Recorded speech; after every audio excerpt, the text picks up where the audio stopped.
Hello, good evening to all of you. कैसे हैं आप लोग? Welcome to YouTube channel JRF Adda. I am your law educator Vishal sir. आज हमारे साथ शिवम नारायण जी हैं, जिन्होंने अभी रिसेंटली जेआरएफ क्रैक किया है। तो इन्हीं से आज इंट्रो लेंगे, पूरा किस तरीके की जर्नी कर रही है। जैसा कि इन्होंने बताया, इनको अटेम्प्ट ज्यादा लगे, तो कैसा क्या पूरा जर्नी, क्या एक्सपीरियंस होगा, बहुत ही थोड़ी ही देर में हमसे पूछेंगे। तो सबसे पहले आप अपना इंट्रो बताइए। शिवम नारायण जी, कैसे आपने, क्या आपका बैकग्राउंड रहा और क्या स्कोर रहा, बताइए। सर मैंने ग्रेजुएशन किया है BA LLB honours national law university Patna से। फिर मैंने कंप्लीट किया है अपना एलएलएम क्रिमिनल लॉ में लखनऊ से।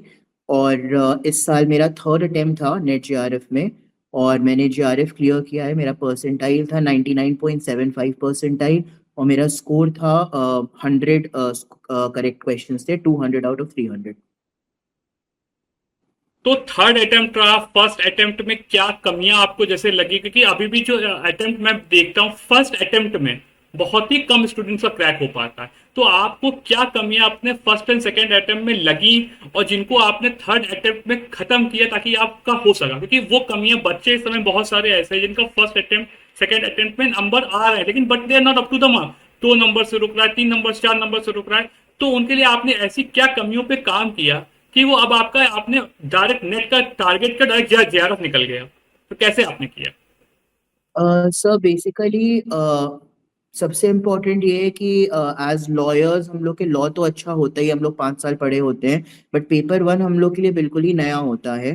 तो पेपर वन मैंने जेआरएफ अड्डा से ही पढ़ा था और अदिति मैम के नोट से पढ़ा था। तो पेपर वन एक ऐसा पेपर है जहाँ पर कुछ टॉपिक्स ऐसे होते हैं जहाँ पे आपको जितनी आप स्ट्रेंथ रखेंगे, जैसे रीडिंग कॉम्प्रिहेंशन है या डेटा इंटरप्रिटेशन है, मैथ्स है, ये सब ऐसे हैं जहाँ पर आप फुल स्कोर कर सकते हैं बहुत आराम से। 5 आउट ऑफ 5 आपके आ सकते हैं तीनों टॉपिक्स में। और कई ऐसे टॉपिक्स हैं जैसे रिसर्च एप्टीट्यूड, कम्युनिकेशन, आईसीटी और इंडियन लॉजिक, ये सब ऐसे हैं सब्जेक्ट्स हैं जो बहुत टेक्निकल हैं ओरिजिन में। तो जब तक आप थोड़ा सा डीप नहीं पढ़ेंगे, एक अच्छे सोर्स से नहीं पढ़ेंगे, तब तक इसमें आपका कोई भी स्कोर आना बहुत मुश्किल है। तो आप लॉ में तो सब कोई स्कोर ठीक ठाक ले आता है, बट पेपर वन में बहुत डिप डाउन कर जाते हैं उनके मार्क्स, जिसकी वजह से क्यूमुलेटिव स्कोर नीचे आ जाता है। तो मैंने पिछली बार भी मैंने यही किया था कि मैं पेपर वन में जो ये वाले टॉपिक्स थे वो छोड़ के ही जा रहा था, इतने अच्छे से पढ़ नहीं पा रहा था। पर इस बार मैंने देखा कि पिछले 10 साल में किस तरह के क्वेश्चंस आए हैं इन टॉपिक्स से, जो मेरे बहुत वीक रह जा रहे थे। और पास्ट ईयर क्वेश्चंस और अदिति मैम के नोट से जो मैंने पढ़ाई करी, उससे पेपर वन में मेरा आई थिंक स्कोर सही था। तो मेरा स्कोर का डिवीजन भी 33 क्वेश्चन सही हुए थे मेरे पेपर वन में, और 67 क्वेश्चन हुए सही हुए थे 100 में पेपर टू में। तो मैं यही बताऊंगा, पेपर वन में क्या होता है, जो आपके अच्छा स्कोर रहा उसकी वजह से फायदा आता है। और लॉ आपका मे बी स्ट्रांग था, और लेकिन तब भी आपको मल्टीपल अटेम्प्ट्स लग गए। जैसे अभी हम लोगों ने इस बार ज्यादा फटा ने नई पॉलिसी निकाली है कि हम लोग पेपर टू जो बच्चा लेता है उसे पेपर वन फ्री दे देंगे। ये हम लोगों ने नया किया है कि पेपर वन फ्री दे देंगे, क्योंकि बच्चे का कंबाइंड रिजल्ट बहुत ज्यादा, अगर आप पेपर टू में काम कर रहे हैं पेपर वन वीक कर जाएगा। तो हम लोगों ने नई टेक्निक निकाली है कि बच्चों को, क्योंकि अगर आपके पास कोर्स होगा, मतलब जो पिछली बार की फीस थी उसी फीस में पेपर वन हम फ्री दे रहे हैं इस बार। क्योंकि विदाउट पेपर वन इस बार की भी बच्चों में ही हुआ, पेपर वन पे ध्यान नहीं दिया, पेपर टू में पढ़ते रहे।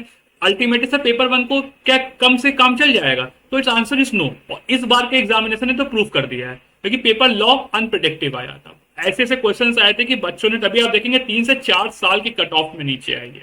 तो पेपर वन का अपना इंपॉर्टेंस रहा है, और paper two plus paper one का तभी हम लोगों ने कोर्स भी दिया है। और जो आप क्वेश्चंस की बात कर रहे हैं उसको भी हम लोगों ने वो भी साथ में फ्री दे रहे हैं, क्योंकि मल्टीपल जब पैकेज होगा तभी होगा, तभी वो फायदे होंगे। और आपने लॉ क्लासेस, लॉ के लिए हमारा चैनल, यूट्यूब चैनल, और मेरी क्लासेस देखी थी आपने लॉ के लिए? जी सर, मैंने आपके जो लॉ के आपके यूट्यूब वाले क्लासेस होते थे वो मैं अटेंड करता था कई बार। कुछ कुछ टॉपिक्स होते थे जिनको ब्रश अप करने की ज़रूरत पड़ती थी, और जो आप स्पेसिफिकली आप ये भी टारगेट करते थे कि उन टॉपिक्स पे ज़्यादा ध्यान देते थे जिस पे पास्ट ईयर्स में क्वेश्चन ज़्यादा बन रहे थे हर टॉपिक्स में। तो मैंने उन टॉपिक्स को देखा था ब्रश अप करने के लिए। और जैसा आप कहते थे कि प्रीवियस ईयर्स क्वेश्चंस पे काफ़ी ध्यान देना चाहिए, तो लॉ में मैंने प्रीवियस ईयर्स क्वेश्चंस पे भी काफ़ी ध्यान दिया था। अच्छा, लॉ में आप देखते हैं रिवीजन का बहुत इंपॉर्टेंस होता है, सभी सब्जेक्ट्स में होता है, बट थ्योरेटिकल सब्जेक्ट्स में क्योंकि कॉन्सेप्चुअल तो जाते हैं पर हर जगह नहीं जाते हैं। तो फैक्चुअल पोर्शन को, और केस लॉस का जो दिक्कत थी जो केस लॉ से क्रोनोलॉजी होती है, और मतलब फैक्चुअल पोर्शंस को आपने, कॉन्सेप्चुअल तो जब बच्चा एक अच्छा लेवल का पढ़ने वाला होता है ना, 1 से 2 अटेम्प्ट कर जाता है, फैक्चुअल फंसता है कि कैसे यार इतनी मेहनत करे, इतनी मेहनत करने के बाद भी तो उसको कैसे मैनेज है। कुछ डीप स्ट्रैटेजी ऐसी बताइए जो आपने, जो आप एक क्वेश्चन से नेट रुक रहा था, कैसे आपने उसको इतना आगे किया। जो लास्ट के 55 क्वेश्चन था तो बच्चों के सही हो रहे हैं, अब जो 55 से 66 आपने पहुंचाया है, उन क्वेश्चंस को बताइए कैसे, वो बच्चों के लिए बहुत यूजफुल होगा। तो दो चीजें हैं। सबसे पहले तो आपको जैसे कुछ कुछ टॉपिक्स होते हैं जो काफी इग्नोर्ड रहते हैं, तो इस बार मैं ये भी कहूँगा कुछ ऐसा टॉपिक था जो यूजुअली इग्नोर्ड जाता था, जो इस साल काफी रिकग्निशन में था, जैसे कि कंपैरेटिव कॉन्स्टिट्यूशन। तो कंपैरेटिव कॉन्स्टिट्यूशन के इस साल बहुत क्वेश्चंस आए थे। इंटरनेशनल लॉ से हम रेगुलरली देखते हैं कि काफी क्वेश्चंस आते हैं। जूरिस्प्रूडेंस एक सब्जेक्ट है जिसमें अगर आप बेसिक, जो हमारे जूरिस्ट्स हैं उनकी बेसिक थ्योरीज अगर आपको पता है तो आप एक अच्छा गेस वर्क कर सकते हैं वहां पर। तो पहली बात तो ये है, इंपॉर्टेंट है लॉ के लिए, कि लॉ में अगर आप ये सोच रहे हैं कि आप सब कुछ पढ़ के चले जाएंगे और वहां पर आपको शॉर्ट आंसर मिल जाएगा, तो वैसा नहीं होगा। इसमें आपको वहां पर बहुत दिमाग लगाना पड़ेगा। मतलब वहां पर जब आप जाएंगे लॉ के पेपर्स करने में, तो आपको फर्स्ट इंस्टेंस पे यही लगेगा कि मुझे कुछ नहीं आता है। और मैंने वहां पर भी, जैसे आप टेक्निक पूछ रहे हैं, तो मेरा पढ़ाई से ज्यादा एग्जाम देते वक्त जो टेक्निक थी वो ज्यादा इम्पोर्टेंट थी। कि मैंने बबल मेथड फॉलो किया था, जिसमें मैं ये करता था कि जैसे एक फ्लो में से मेरे पास 100 क्वेश्चन हैं लॉ के, तो मैं पहले स्क्रेप थ्रू करता था आधे घंटे में, 45 मिनट में, कि मुझे मेरे कितने क्वेश्चंस मुझे आते हैं। जो नहीं आते थे वो मैं तुरंत स्क्रेप मतलब स्किप कर देता था। तो ये ऐसे फर्स्ट राउंड में जैसे 100 क्वेश्चंस आए, तो उन 100 क्वेश्चंस में से मैंने अराउंड 40-45 क्वेश्चंस कर लिए फर्स्ट राउंड में। तो मुझे इतना पता है इसके ये प्रोबेबिलिटी सही होने की ज्यादा है। फिर जो बचे हुए 50 क्वेश्चन है मेरे पास से, अगर 1 घंटा बचा है, तो मैं फिर हर एक क्वेश्चन को 1 मिनट दूंगा। मैच द फॉलोइंग है, क्रोनोलॉजी है, तो मैं उसमें देखूंगा कि अगर उन चार में से मेरे को एक या दो भी केस लॉज आ रहे हैं, बन रहे हैं मेरे, तो उनको कैसे मैचिंग हो सकती है। मतलब किस लेवल तक आपको जाना पड़ेगा कि जब आपका मैच द फॉलोइंग में 4 ऑप्शंस होते हैं, आपको कोई आइडिया भी नहीं है, तब भी आप उसमें कौन से कॉमन ऑप्शंस रिपीट हो रहे हैं, कि तीनों ही ऑप्शन में बी थ्री हम्म। है, आपको कोई आइडिया नहीं है, बट स्टिल आप एक कैलकुलेटेड गेस वर्क मार रहे हैं क्योंकि नेगेटिव मार्किंग नहीं है। तो उस समय आपको, एक होता है कि आप डिमोटिवेट हो जाए पेपर देख के कि मुझे नहीं आता है, हम्म। और एक है कि यही मैंने 2 अटेम्प्ट से यही सीखा है कि बहुत डिमोटिवेट हो जाते हैं लॉ देखकर कि इतना आता है और इतना नहीं आता है। मतलब hmm. They ask you questions as easy as कि आर्टिकल 32 में क्या है, या आपका सेक्युलरिज्म कौन से कॉन्स्टिट्यूशनल अमेंडमेंट से आया है, इतने इजी क्वेश्चंस भी पूछेंगे आपसे। हम्म। और ऐसे ऐसे बुक्स के ऑथर भी पूछ लेंगे आपसे जो आपने सुने भी नहीं होंगे। तो उसका टेक्निक बस यही है कि हर एक क्वेश्चन को 3 भाग में आप डिवाइड कर दें। एक राउंड में वो क्वेश्चंस करिए जो आपके आसानी से हो जा रहे हैं, और दूसरे राउंड में फिर आप उन क्वेश्चंस पे करिए इसमें ज्यादा दिमाग लगाने की जरूरत है। और एनीवेज आपके 15 से 20 क्वेश्चंस ऐसे होंगे जो आप कुछ भी कर लें वो नहीं होंगे नहीं नहीं। आपसे। तो उन क्वेश्चंस पर स्ट्रेस नहीं मारना है, वो लेके ही चलना है कि वो 20 क्वेश्चंस नहीं होंगे आपसे। पर वो जो बीच के 45 आपके आसान है, 20 डिफिकल्ट है, पर वो जो बचे हुए 30-35 क्वेश्चन है वही की हैं। अगर उसमें से आपने मेजोरिटी सही कर लिया है तो आपका निकल जाएगा। तो सेग्रीगेशन बहुत जरूरी है एग्जाम देते वक्त समझना। तो आपने एक बहुत ही मेन पॉइंट एग्जाम में क्रैक कर दिया था। पढ़िए, चाहे पढ़ना तो ठीक है, लेकिन मेन क्वेश्चन सही होना मैंडेटरी।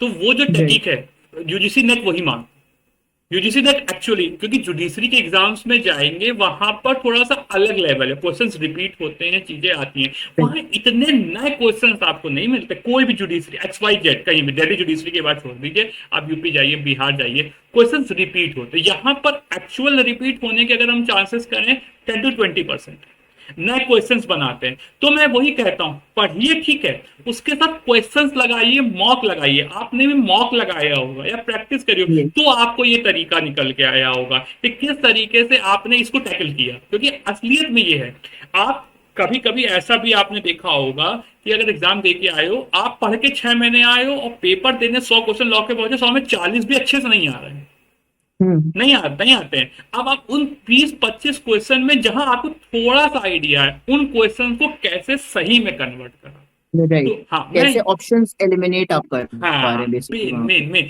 वही चीज है। तो वही मैं बच्चों से कहता हूं कि आप बच्चे, और एक मैं एक बात और कहता हूं कि जो मॉक लगाइए, मॉक में क्या हम लोग, कि आप लोग बच्चे क्या करते हैं उसको घर की तरह पढ़ते हैं, उसमें प्रॉपर टाइम 2 घंटे का टाइम है, 1 घंटे में खत्म कर देंगे, वो गलत हम्म। तरीका। उसको पूरा 2 घंटा दीजिए और पेपर को अब आप देखिए क्यों सही हुआ है और क्यों गलत हुआ, उसको 2 घंटे पेपर दिया, 1 घंटा उसका एनालिसिस करिए क्यों गलत हुआ। अगर वो चीज आप कर लोगे, आप पढ़िए चाहे जितना ना पढ़िए, पढ़ना तो देखिए है, बहुत से एस्पिरेंट मैं आपको ऐसे बताऊं जानता हूं, वो रेगुलर रिवीजन भी नहीं कर रहे हैं बट एग्जाम क्रैक करके आ रहे, क्यों? उन्होंने क्वेश्चन को क्रैक करना, mind setup, legal reasoning develop हो चुकी है। हम्म।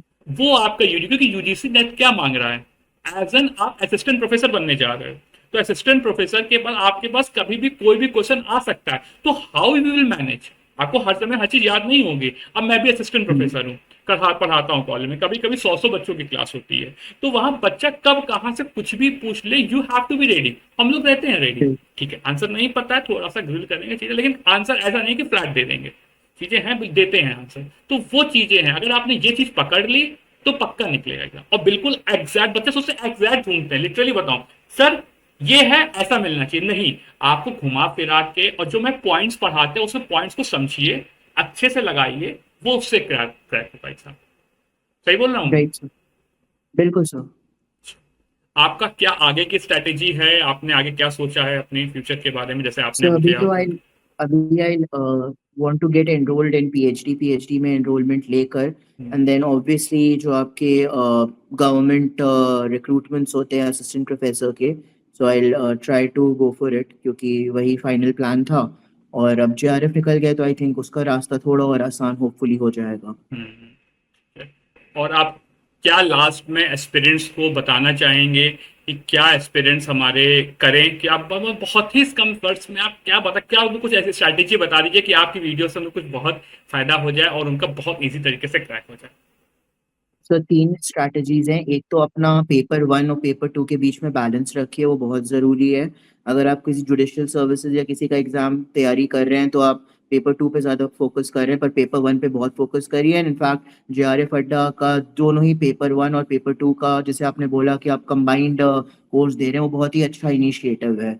तो अगर आप पेपर टू लॉ ले रहे हैं तो पेपर वन के जो सोर्सेज हैं आपके जेआरएफ अड्डा की ऐप पर, पास्ट ईयर्स के क्वेश्चंस आपके पास अवेलेबल हैं, और सारी शिफ्ट्स के अवेलेबल होते हैं आपके, तो सारी शिफ्ट्स के क्वेश्चंस लगाइए। तो हम्म। ये बहुत इंपॉर्टेंट है। अदिति मैम के जो नोट्स हैं, हैंड रिटन की जो बुक आपको फ्री ऑफ कॉस्ट मिलती है, वो जरूर से पढ़िए। वो बहुत ही अच्छी बुक है, बहुत ही कंसाइज मैनर में उन्होंने चैप्टर्स को डील किया है, और सिर्फ उन्हीं क्वेश्चंस को डील किया है जो एक्चुअल में पेपर में आते हैं, उन्हीं कॉन्सेप्ट्स को डील किया है। तो वो जरूर से पढ़िए। और आखिरी टिप यही होगी कि जितने हो सके पास्ट ईयर क्वेश्चंस लगाइए, क्योंकि कहीं ना कहीं आपको टेक्निक, भले ही वो रिपीट नहीं हो रहे हैं क्वेश्चंस, बट आपको क्वेश्चंस करने का तरीका और वो आपसे क्या डिमांड कर रहा है, यूजीसी नेट और एनटीए आपसे क्या डिमांड कर रहा है बेसिकली, वो आपको समझ में आता है किस तरह से क्वेश्चन आप लगा सकते हैं। तो past year questions is the key, apart from the help that I got from JRF. And I'd like to thank Aditi ma'am, all the teachers, mentors, and you, sir, for guiding me in this process. हाँ, और जैसे अभी आपने mock test की बात करी तो बिल्कुल रेलिवेंसी, मैं तो मुझे भी लग रहा है आपने बहुत सारे मॉक लगाए हैं और मॉक ही के कारण आपका एग्जामिनेशन निकला है, और वो बहुत अच्छे। इसीलिए जरा मैं बच्चों को स्लाइड्स भी दिखा दूं कि आगे कोर्सेज के लिए दिखाते हैं। जैसे ये हमारी स्लाइड है, बायो है, और आप सभी 27 तारीख को जो सेलिब्रेशन हमारा होने जा रहा है उसमें आप सभी इनवाइटेड है। अगर आपका जेआरएफ नेट पीएचडी या कुछ भी हुआ, नहीं भी क्रैक हुआ है, आप गाइडेंस चाहते हैं, हम सभी से आ सकते हैं और इस बैच में एनरोल हो सकते हैं। उसी के साथ अगर आप हमारे स्टूडेंट बनते हैं तो आपको career fair, carnival, proposal making, PhD direct, सारी जगह हमारी जेआरएफ अड्डा पूरा टीम आपको सपोर्ट करेगी, क्योंकि एक स्टूडेंट को पता नहीं होता क्या करना है, तो उन सभी के लिए ये गोल्डन टाइम है, ये सब चीजें हम लोग को देंगे। और जो जिसकी बात मैं भी कर रहा हूँ, शिवम जी कर रहे थे, कि अगर आप पेपर टू का कोर्स लेंगे तो पेपर वन का कोर्स हम आपको कॉम्प्लीमेंट्री फ्री देंगे, टेस्ट सीरीज फ्री देंगे, और 5 साल का जो 8 साल का क्वेश्चन है वो पूरा उसका जो बैच है वो भी आपको इग्निशन 2.0 वो भी फ्री देने वाले हैं। और रिसर्च प्रपोजल मेकिंग में भी हमारी टीम जो आपको प्रॉपर गाइडेंस और प्रॉपर काउंसलिंग लेगी, और हम हर वीक हर मंथ मैं भी काउंसलिंग आप सभी का लेता हूँ ताकि जो प्रॉब्लम है वो खत्म कर सके।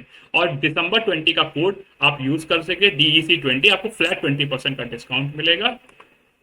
ये सब बेनिफिट आपको हमें मिलेंगे। थैंक यू शिवम जी, और बेस्ट ऑफ लक आपको फ्यूचर के लिए। और कभी भी मेरी जरूरत हो या जेआरएफ अड्डा की जरूरत हो, we are always be there. and keep in touch and best of luck. बिल्कुल sir, thank you so much for all the guidance, thank you sir.